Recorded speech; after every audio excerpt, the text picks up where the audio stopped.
a black boy, you know.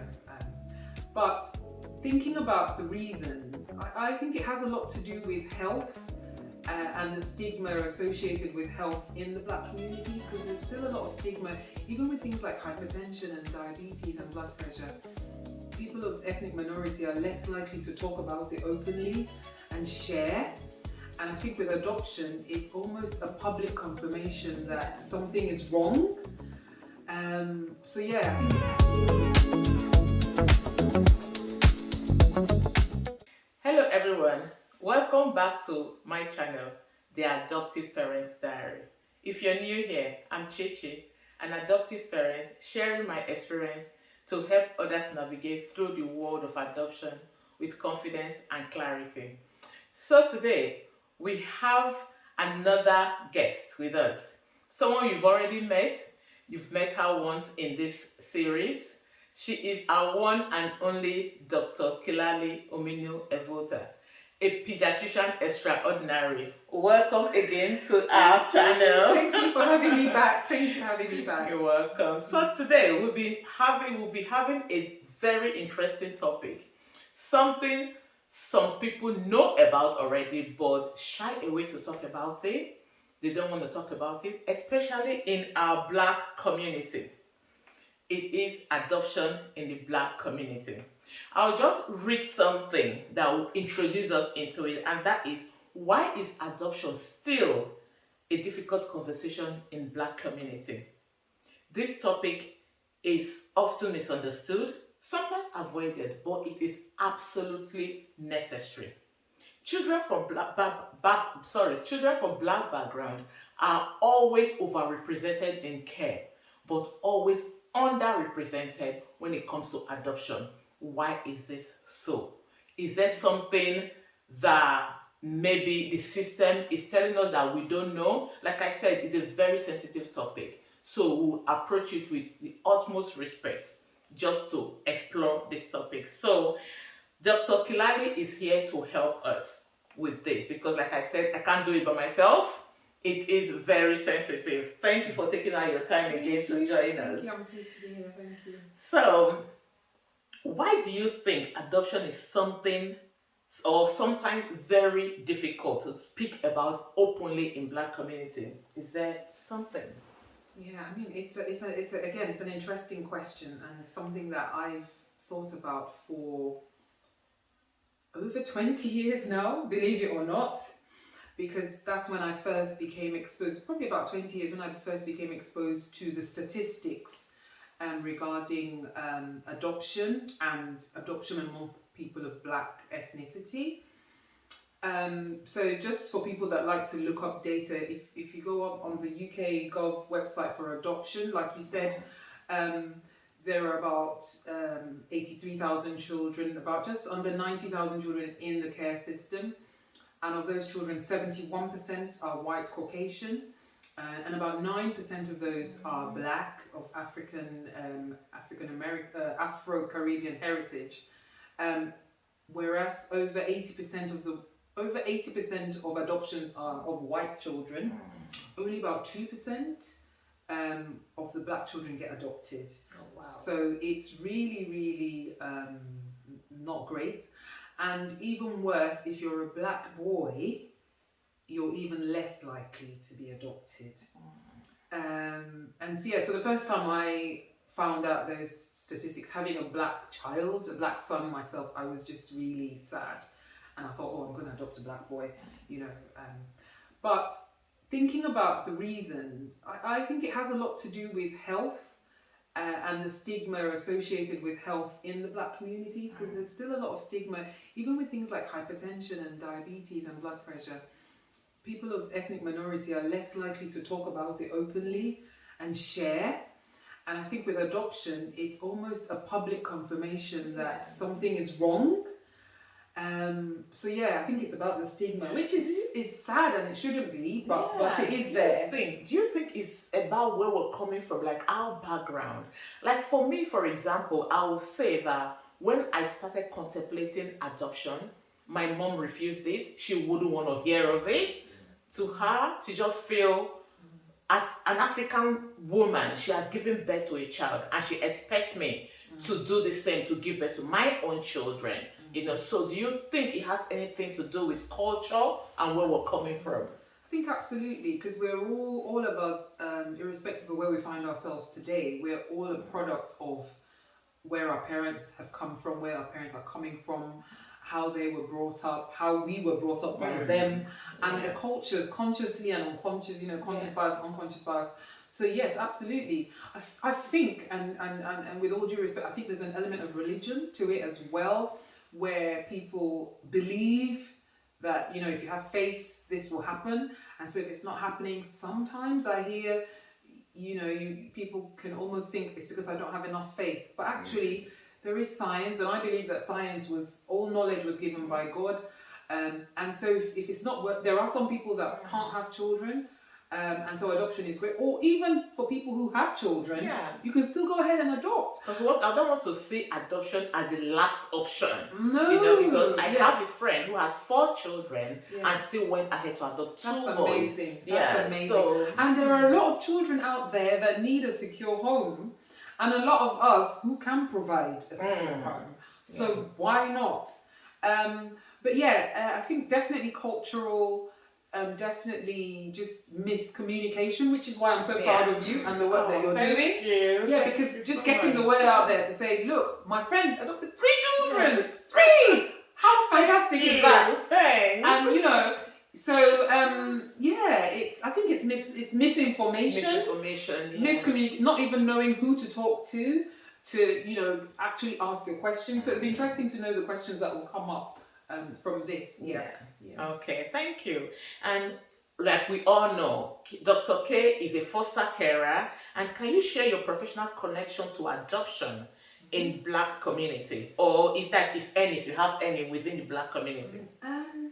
So my professional relationship with adoptions, as a pediatrician, we do adoption medicals. So before once a child goes into the care system, they have to be seen by a pediatrician. Just we look at it, we make sure they get their eyes checked, their teeth checked, everything, and then they come and see a pediatrician like myself to do a full physical examination, because some of them come in with their own medical conditions, sometimes with bruising, with injuries that may have triggered the whole process. But as part of adoption as well, they will all get an adoption medical check. I must say I haven't actually done one for a Black child.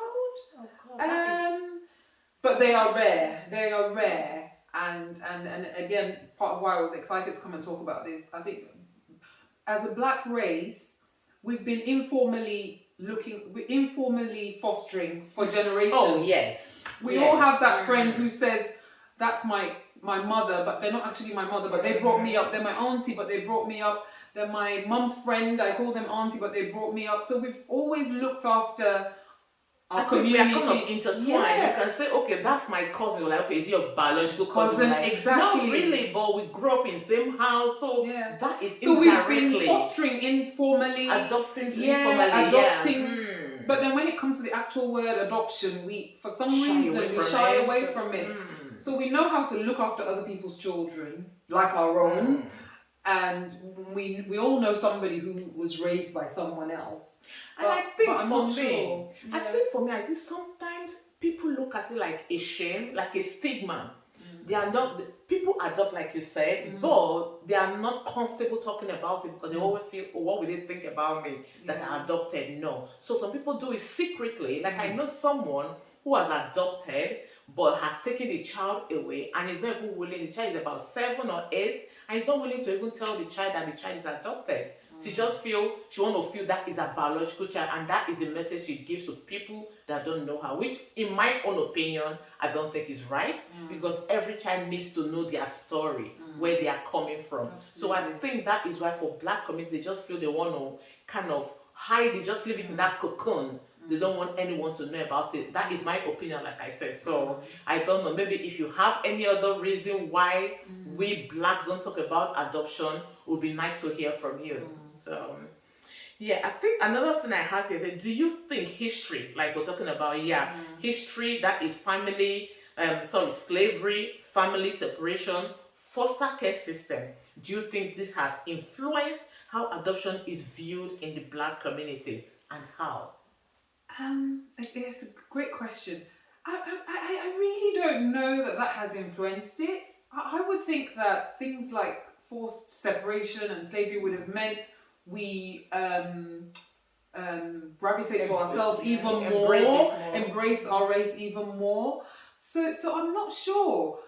I'm really not sure, but I still strongly think, and maybe it's because I'm a doctor and I deal with healthcare behaviors in different ethnicities. So my white friends will say, "Oh, I've got," they'll be more willing to talk about their illnesses publicly, but people of Afro-Caribbean heritage somehow culturally just rather not, and I think that's part of it. So whether, like you say, it's because they've been unable to have children and then there's that stigma. And I'm not sure, I don't know about black families that already have children that adopt, but it's definitely something that people should be doing, and it's very rewarding. It is rewarding, and there are black children out there that need homes, and the evidence is that we all do better, children all do better if they're matched ethnically, religiously for the adoption. We're not saying a white person can't adopt a black child and the other way around. At the end of the day, all they need is love. But in terms of identity, the children thrive, or it's the evidence, the data is that they do better if they're matched with people that look like them, and people that have the same identity, cultural identity as them, even in terms of food and dressing and those kind of things. Yeah, I think just to add to that, I feel like what you said with the slavery and family separation, in the time of slavery, don't quote me on this, but this is my own opinion, that maybe because of slavery, thinking you're taking one child to another country or another person could affect the way we see adoption, like kind of part of slavery, in quote and unquote, I think. Then of course, when you're taking that child away, you're separating from the family, which somehow, most times, the family might not find comfortable. So I think maybe that might be another thing that is debarring we blacks from talking about it. But I think time is changing now. It's high time we embrace it. It's, if you have a good home, you think you're comfortable to do it, I think I will advise go for it. I'm doing it. I did it. It's very rewarding. I love it, and I will do it again 10 times over. And like myself, my husband will always say, if money wasn't an issue, and if we have a bigger house, maybe our house will be filled with children. I feel the same way. Yeah. But you have to pay the bills, and you want to give them a certain standard. Exactly. Yeah. But the point about the slavery is a very valid point, and it, again, it just might be something, and we'll be keen to hear what people think. It just might be something where you don't want to take someone away from what is their natural family, their biological family. But my response to that is, these children who we're talking about are already on a list, waiting and hoping and praying to be adopted. And we also know that if you're a black boy, it's even worse. So where a black girl might even have a chance, black boys have less of a chance. And then they get older, so it's almost like a self-fulfilling prophecy. You're born, you're a black boy, you don't get adopted, you stay in the care system and go round the houses. Sometimes their siblings can get adopted if they're girls, and then that just perpetuates that. And then they turn 16, they get in trouble with the law, and so as a black race, we should have a sense of ownership. These children are already out there; they need homes. What are we gonna do about it? So what are the common myths about adoption in black community that you think? Where do I start? Well, one of them is the fear that they'll never really bond with that child.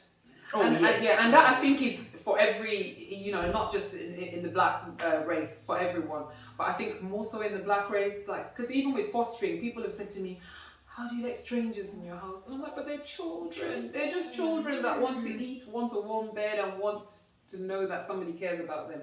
But that fear of not really bonding, some people will say, the child might already have bad habits, and we might not be able to, work through those.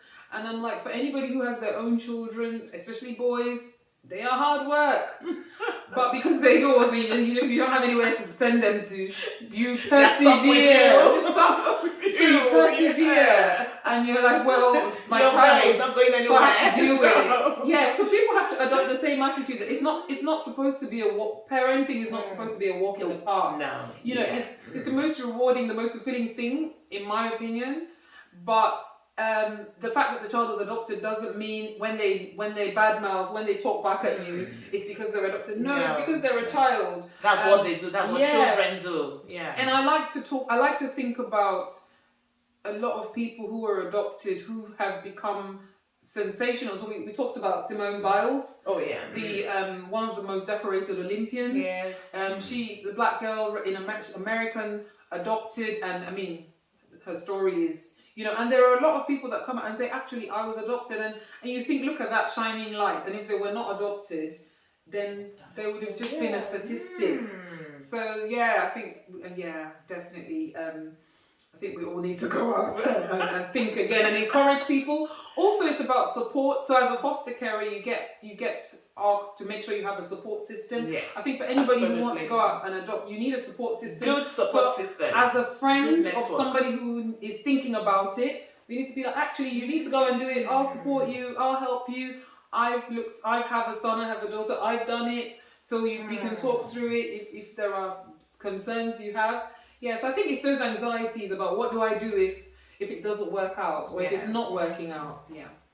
Oh, thank you so much. Like I said, it's a very difficult and sensitive topic today. Adoption in Black community. Where do we start from? So please, you know what they face, especially with the Black young boys. Some of them stay in care and they are there, never get adopted. So please, let's come together as a community and do this for these children. They need us. They need a loving home and they need a good start in life. Thank you so much for watching, and thank you so much, Dr. K, for coming again. It's been my pleasure. Thank you. If you haven't subscribed, hit the subscribe button. Leave your comments. Send us your question. We'd love to hear from you. Remember, every child needs love. Thank you so much.